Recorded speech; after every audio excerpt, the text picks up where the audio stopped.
Hello everyone, today we are going to read metal and non metal. आज हम लोग इस वीडियो में धातु और अधातु के बारे में पढ़ने जा रहे हैं। इसके पहले हम लोगों ने अम्ल भस एवं लवण के बारे में पढ़ा है। जो भी स्टूडेंट्स अभी तक अम्ल भस एवं लवण के बारे में नहीं पढ़े हैं तो इस चैनल के माध्यम से आप पढ़ें और पढ़ने के बाद आप जिस भी एग्जाम की तैयारी कर रहे हैं उसके प्रीवियस ईयर क्वेश्चन को करें और देखिए कि इस क्लास नोट से, इस वीडियो से आपको कितना बेनिफिट हो पा रहा है। आज का पहला टॉपिक हम लोग स्टार्ट करते हैं। एलिमेंट किसे कहते हैं, तत्व किसे कहते हैं। किसी भी पदार्थ की सबसे शुद्ध अवस्था को तत्व कहा जाता है।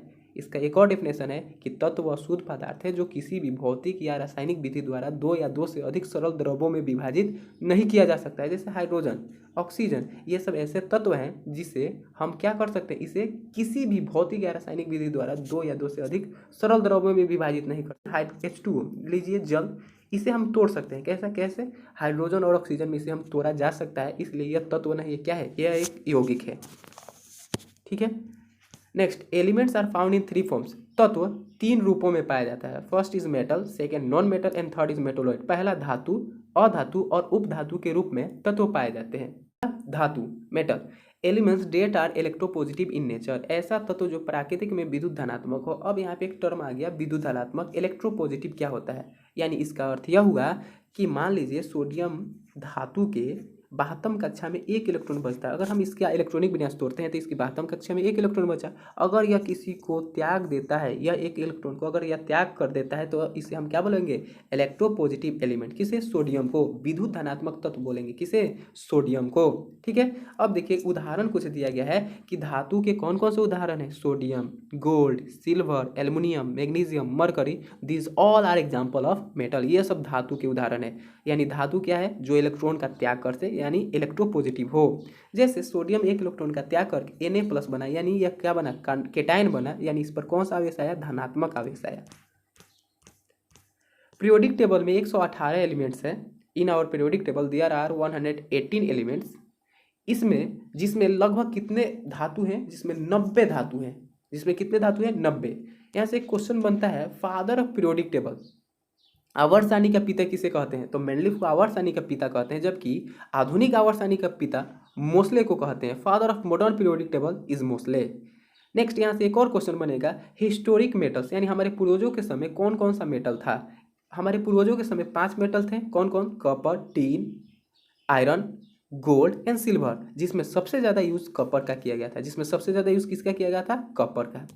Next, metals are mostly found in solid state. धातु प्राय ठोस अवस्था में पाया जाता है। बट लेकिन mercury are found in liquid state at room temperature. लेकिन मरकरी किस अवस्था में पाया जाता है, पारा किस अवस्था में पाया जाता है, यह तरल अवस्था में यानी द्रव अवस्था में पाया जाता है मरकरी। तो अभी हमने पढ़ा धातु ठोस अवस्था में पाया जाता है, लेकिन इसके अपवाद है कौन, तो मरकरी किस अवस्था में पाया जाता है, तरल अवस्था में। यहाँ से क्वेश्चन बनाएगा, ऐसा कौन सा धातु है जो द्रव अवस्था में यानी तरल अवस्था यानी लिक्विड फॉर्म में पाया जाता है। तो मरकरी एक ऐसा धातु है जो किस फॉर्म में पाया जाता है, लिक्विड फॉर्म में। किस टेम्परेचर पर, रूम टेम्परेचर पर, जिसका मेल्टिंग पॉइंट कितना होता है, -39 डिग्री सेल्सियस। नेक्स्ट है, at some high temperature caesium and gallium are also found in liquid state. अगर टेम्परेचर को थोड़ा सा इंक्रीज कर दिया जाए, किससे, तो रूम टेम्परेचर से, तो सीजियम और गैलियम भी किस अवस्था में पाया जाएगा, तो आपका तरल अवस्था में पाया जाएगा। यहाँ से फिर से क्वेश्चन, अगर टेम्परेचर को रूम टेम्परेचर से थोड़ा सा इंक्रीज कर दिया जाए तो ऐसे कौन से धातु है जो तरल अवस्था में पाए जाने लगेंगे, तो आपका सीजियम और गैलियम। नेक्स्ट है, सीजियम और गैलियम को हथेली पर रखने पर पिघल जाती है। ऐसा कौन सा धातु है जिसे हथेली पर रखने पर पिघल जाता है, तो आपका सीजियम और गैलियम। अब हम पढ़ेंगे फिजिकल प्रॉपर्टीज ऑफ मेटल्स, धातुओं की भौतिक गुण।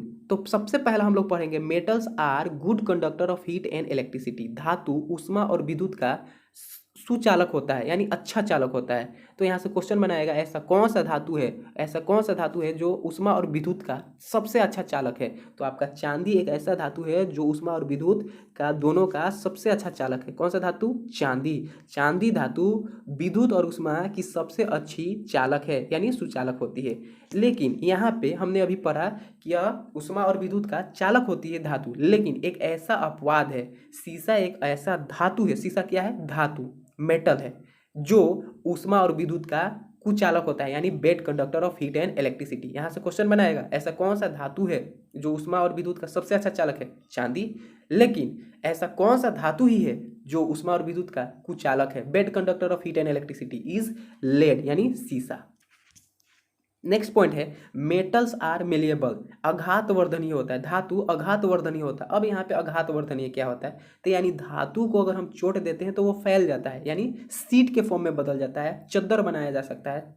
तो यहाँ से क्वेश्चन यही बनाया जा सकता है कि सबसे ज़्यादा आघात वर्धनीय धातु यानी किस धातु को सबसे ज़्यादा फैलाया जा सकता है, तो आपका गोल्ड है। इसलिए रदरफोर्ड ने अपने मॉडल में इसका यूज किया था, किसका, तो गोल्ड का, जिसकी परमाणु संख्या कितना होता है 79। सबसे ज़्यादा आघात वर्धनीय धातु सोना होता है, उससे थोड़ा कम चांदी, उससे थोड़ा कम एल्युमिनियम। यहाँ पे एक सीरीज दिखाया गया है।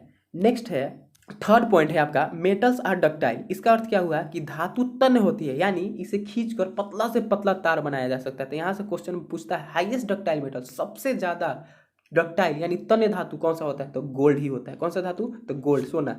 1 ग्राम गोल्ड से 2 किलोमीटर का वायर तार बनाया जा सकता है। तो सबसे ज्यादा यहाँ पे सीरीज दिखाया गया है, सबसे ज्यादा पतला तार यानी सबसे तन्य धातु गोल्ड, उसके बाद सिल्वर, उसके बाद कॉपर, उसके बाद एल्युमिनियम। नेक्स्ट फोर्थ पॉइंट है जो metals are hard but sodium and potassium are cut with knife and they are soft also. धातु कठोर होती है लेकिन सोडियम और पोटेशियम मुलायम धातु होते हैं और इसे आसानी से चाकू से भी काटा जा सकता है। यहाँ से क्वेश्चन बनाएगा ऐसा कौन सा धातु है जो मुलायम होता है, सोडियम एंड पोटेशियम। ऐसा कौन सा धातु है चाकू से काटा जा सकता है, तो आपका सोडियम एंड पोटेशियम। सोडियम और पोटेशियम दोनों में ज़्यादा मुलायम कौन है, तो आपका राइट आंसर हो जाएगा सोडियम। नेक्स्ट है सबसे ज़्यादा हाईली रिएक्टिव मेटल, सबसे ज़्यादा सक्रिय यानी अत्यधिक क्रियाशील धातु कौन सा है, तो अत्यधिक क्रियाशील धातु आपका है कौन, पोटेशियम। उसके बाद सोडियम, दोनों तो सक्रिय धातु है, क्रियाशील धातु है, लेकिन ज़्यादा कौन सा है, तो पोटेशियम। इसलिए इन्हें केरोसिन तेल में रखा जाता है, यानी सोडियम और पोटेशियम को केरोसिन तेल में रखा जाता है। यहाँ से क्वेश्चन बनेगा कि अत्यधिक क्रियाशील धातु कौन है, तो पहले आपको टिक लगाना होगा पोटेशियम, अगर पोटेशियम ऑप्शन में नहीं है तो सोडियम। मेटल्स आर सोनरस, यानी मेटल में एक विशेष प्रकार की ध्वनि उत्पन्न होती है, बेल लाइक। मेटल आर लस्टोरियस, यानी मेटल धातु जो होती है वो चमकीली होती है। यहाँ से एक क्वेश्चन बना रहा है, एक 8वां जो पॉइंट है वो क्वेश्चन बना रहा है कि हेवीएस्ट मेटल, सबसे भारी धातु कौन सा है, तो सबसे भारी धातु आपका ओस्मियम है। कौन सा है, ओस्मियम। सबसे हल्की धातु आपका लिथियम है। सबसे हल्की धातु कौन सा है, तो आपका लिथियम। रेयरेस्ट एलिमेंट आपका एस्टेटिन है। कौन सा है, एस्टेटिन। सबसे कम मात्रा में पाया जाने वाला तत्व कौन सा है, एस्टेटिन। नेक्स्ट है हार्डेस्ट मेटल, सबसे कठोर धातु कौन सा है, तो प्लेटिनम। सबसे कठोर धातु प्लेटिनम, जिसे क्या कहा जाता है, व्हाइट गोल्ड भी कहा जाता है। क्वेश्चन पूछेगा कि सफेद सोना किसे कहते हैं, तो प्लेटिनम को कहते हैं। हाईएस्ट मेल्टिंग पॉइंट वाला जो धातु है वो कौन सा है, टंगस्टन। सबसे ज्यादा गलनांक वाला धातु कौन सा, टंगस्टन, जिसका सिंबल क्या होता है, W, और इसका मेल्टिंग पॉइंट कितना होता है, 3422 डिग्री सेल्सियस। 3422 डिग्री सेल्सियस इसका मेल्टिंग पॉइंट होता है। इसलिए इसका use it is use in electric bulb to make filament, इसलिए इसका यूज़ हम लोग फिलामेंट बनाने के लिए करते हैं। इलेक्ट्रिक बल्ब में जो फ्यूज वायर होता है वो क्या चीज़ का मिलकर बना होता है, तो टीन और लेड का, शीशा और टीन का बना होता है। नेक्स्ट है हीटर का जो वायर होता है वो क्या चीज़ का बना होता है, तो हीटर का वायर अक्सर बहुत एग्जाम में पूछा हुआ है, बार बार रिपीटेड क्वेश्चन है, तो वो नाइक्रोम का बना होता है। और नाइक्रोम क्या क्या चीज़ से मिलकर बना होता है, तो निकेल और क्रोमियम का। निकेल कितना परसेंट, 70%, क्रोमियम कितना परसेंट, 30%। अगला जो क्वेश्चन है ट्यूबलाइट में कौन सा गैस होता है, तो ट्यूबलाइट में नियोन गैस होता है। ट्यूबलाइट में कौन सा गैस होता है, तो नियोन गैस। अच्छा फ्यूचर मेटल किसे कहते हैं, भविष्य की धातु किसे कहते हैं, तो आपका भविष्य का धातु प्लेटिनम को कहते हैं। किसे कहते हैं, प्लेटिनम को। जियोलाइट इज यूज्ड, जियोलाइट का यूज किया जाता है हार्ड वाटर का हार्डनेस रिमूव करने के लिए, यानी खारे पानी का कठोरता को दूर करने के लिए हम लोग जियोलाइट का यूज करते हैं। यहाँ पे कुछ क्वेश्चन पटाखों से दिया गया है, क्रेकर से। क्रेकर्स बनाने में कौन सा मेटल का यूज होता है, तो आपका पोटेशियम। पोटेशियम का यूज क्रेकर्स बनाने में होता है। अच्छा जो पटाखों में जो रेड कलर होता है वो किसकी वजह से होता है, जैसे हम लोग पटाखा छोड़ते हैं तो आकाश में जो रेड कलर दिखाई देता है वो स्टोनशियम की वजह से होता है। ग्रीन कलर इन क्रेकर्स पटाखों में, हरे कलर बेरियम की वजह से होता है। येलो कलर इन क्रेकर्स पटाखों में, पीला कलर सोडियम की वजह से होता है। फायर फ्लू जुगनू में लाइट जो किसकी वजह से होता है, तो यानी व्हाइट फास्फोरस की वजह से होता है। चॉकलेट में कौन सा मेटल होता है जो हमारे लिए हार्मफुल होता है, तो निकेल और लेड। सीसा और निकेल जो चॉकलेट में पाया जाता है जो हमारे लिए हार्मफुल होता है। नेक्स्ट क्वेश्चन है आपका माचिस बनाने में रेड फास्फोरस का यूज़ किया जाता है। अब नेक्स्ट है आपका आर्टिफिशियल बोन रोड। अब देखिए आर्टिफिशियल बोन क्या होता है, जब किसी के पैर टूट जाता है तो रोड जो लगता है उसके अंदर वो टाइटेनियम का लगता है। किस चीज़ का? टाइटेनियम का। That is called artificial bone. Next solar cell. Solar panel में सिलिकॉन यानी सोलर का जो सेल बना रहता है उसमें वो जो व्हाइट कलर का जो एक पट्टी दिखाई देती है वो सिलिकॉन का बना रहता है। नेक्स्ट द्रवित सोडियम। लिक्विड सोडियम का यूज कूलेंट प्रशीतक के रूप में किया जाता है। कहाँ पे? तो न्यूक्लियर रिएक्टर में। द्रवित सोडियम का प्रयोग प्रशीतक के रूप में किया जाता है। कहाँ पे? तो न्यूक्लियर रिएक्टर में। Next liquid hydrogen is use rocket fuel. Rocket में जो ईंधन होता है वो क्या चीज़ होता है? तो लिक्विड हाइड्रोजन। थर्ड पॉइंट है metal plus ductile acid. Metal किसी धातु किसी अम्ल के साथ रिएक्शन करता है यानी डक्टाइल एसिड के साथ रिएक्शन करता है तो क्या होता है? तो मेटल किसी एसिड के साथ रिएक्शन करता है तो साल्ट और हाइड्रोजन के से रिलीज होता है। जैसे Na प्लस HCl, तो NaCl प्लस हाइड्रोजन के से रिलीज हो रहा है तो यहाँ पे हाइड्रोजन के से रिलीज हुआ। लवण और NaCl ये क्या बना? तो लवण और ये क्या हुआ? हाइड्रोजन के से रिलीज हुआ। तो इस NaCl को हम कितने नाम से जानते हैं? तो इसे हम लोग लवण बोलते हैं, साल्ट कहते हैं। और किस नाम से जानते हैं? तो कॉमन साल्ट, रॉक साल्ट और टेबल साल्ट के नाम से जानते हैं। क्वेश्चन पूछेगा कॉमन साल्ट किसे कहते हैं? NaCl। रॉक साल्ट किसे कहते हैं? NaCl। टेबल सॉल्ट किसे कहते हैं? NaCl। नेक्स्ट है activity series of metal in decreasing order. धातु की क्रियाशीलता की घटते क्रम में व्यवस्था। यहाँ पे धातु को दिखाया गया है और उसकी क्रियाशीलता यानी ज़्यादा क्रियाशील है या कम क्रियाशील है उसको घटते क्रम में। जैसे कि ऊपर जो होगा वो हाईली रिएक्टिव मेटल होगा और नीचे वाला लेस रिएक्टिव मेटल होगा। ऊपर वाला ज़्यादा क्रियाशील धातु होगा जबकि नीचे वाला कम क्रियाशील धातु होगा। जैसे मान लीजिए यहाँ पे दो ऑप्शन दे दिया है, क्वेश्चन पूछेगा यह है आपका पोटेशियम और नीचे है सोडियम, तो पोटेशियम और सोडियम में कौन ज़्यादा क्रियाशील है? तो आपका पोटेशियम ज़्यादा क्रियाशील होगा जबकि सोडियम कम क्रियाशील होगा। उसी प्रकार कैल्शियम और मैग्नीशियम में कौन ज़्यादा क्रियाशील होगा? तो ऊपर कौन है? कैल्शियम और नीचे कौन है? मैग्नीशियम। तो मैग्नीशियम कम क्रियाशील होगा जबकि कैल्शियम ज़्यादा क्रियाशील धातु है।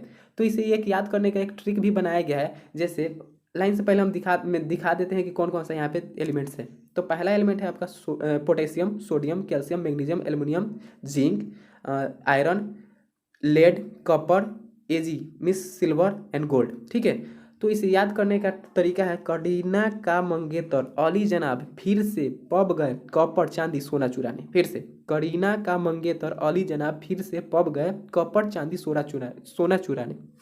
इसे दिखाया गया इस ट्रिक के माध्यम से। यहाँ पे देखिए जैसे करीना से के से पोटेशियम, ना से करीना ना से सोडियम, का कैल्शियम, मंगेतर से Mg मिस मैग्नीशियम, अली से Al मिस एल्युमिनियम, जनाब से Zn जिंक, फिर से Fe मिस आयरन, Pb से पब से मिस लेड, कॉपर से कॉपर चांदी सोना चुराने। इस तरह से फिर से करीना का मंगेतर अली जनाब फिर से पब गए कॉपर सोना चांदी सोना चुराने। पहले चांदी सोना चुराने। अब यहाँ पे दिखाया गया है कि सबसे ज़्यादा क्रियाशील आपका पोटेशियम है, उसके बाद सोडियम, उसके बाद कैल्शियम, उसके बाद मैग्नीशियम, उसके बाद एल्युमिनियम, उसके बाद जिंक। ये सब क्रियाशीलता को दिखाया गया है। अब नेक्स्ट हम लोग पढ़ने जा रहे हैं। यहाँ पे कुछ नोट में दिखाया गया है। सबसे पहला क्वेश्चन है इसमें most abundant metal in earth crust. भूपट्टी में सबसे या भूपट्टी पर सबसे ज़्यादा पाया जाने वाला धातु। तो हमारे भूपट्टी पर सबसे ज़्यादा पाया जाने वाला धातु एल्युमिनियम है और दूसरे नंबर पर कौन है? Iron. Second most abundant metal in earth crust. दूसरे नंबर पर सबसे ज़्यादा पाया जाने वाला धातु कौन सा है? तो आयरन। एक नंबर पर कौन? एल्युमिनियम। दो नंबर पर कौन? आयरन। किस चीज़ की बात हो रही है? धातु की, मेटल की। थर्ड है मोस्ट अबंडेंट मेटोलॉइड उपधातु इन अर्थ क्रस्ट। उपधातु हमारे भूपट्टी पर पाया जाने वाला सबसे ज़्यादा उपधातु कौन सा है? तो silicon. Most abundant metalloid in earth crust, metalloid silicon. Fourth question है most abundant element in human body. मानव के शरीर में सबसे ज़्यादा पाया जाने वाला तत्व कौन सा है? तो ऑक्सीजन है। फोर्थ क्वेश्चन है most abundant element in human body. मानव शरीर में सबसे ज़्यादा पाया जाने वाला तत्व कौन सा है? तो ऑक्सीजन है।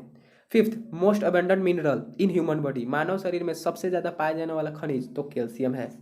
Sixth most abundant element in universe. पूरे संसार में सबसे ज़्यादा पाया जाने वाला तत्व कौन सा है? तो hydrogen. Thank you for watching.